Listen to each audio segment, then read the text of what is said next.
Every great business in the world today, all great businesses have three things in common.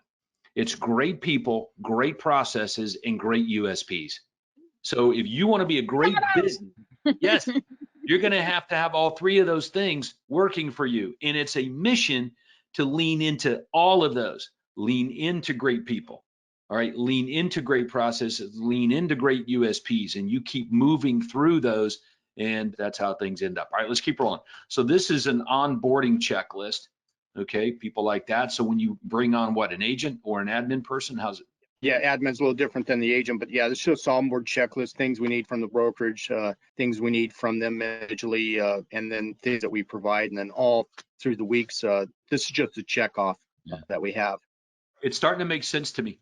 Like I can see now how Carol Royce, I can see how she can slip away now and like be gone. I can see how Tim can like disappear in the Arizona wilderness chasing mule deer or elk or whatever he's doing at any given time.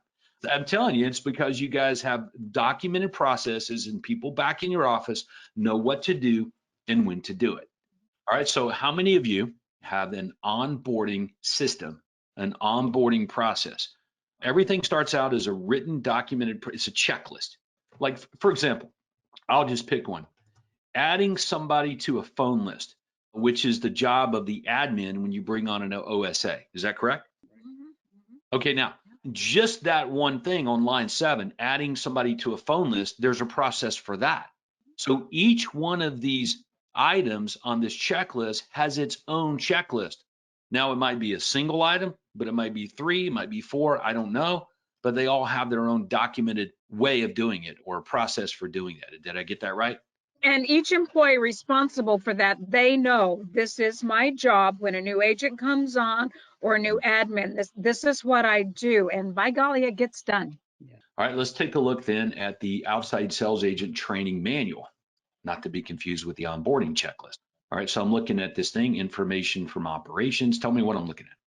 It's everything from, how to deal with the seller, how to deal with the buyer, the disc profile, the listing presentation. I'm looking at it. It's like the OSA workshop manuals plus your intellectual property or your specific ways of doing things at the Carol Royce team. All right, so you take the Craig Proctor systems, when you become an outside sales agent on a team, and what you've integrated in on it is Carol Royce. How you work with customers and stuff. So you get Craig Proctor system, intellectual property, and you've merged it with Carol Royce's special way or certain way or standards or whatever it might be.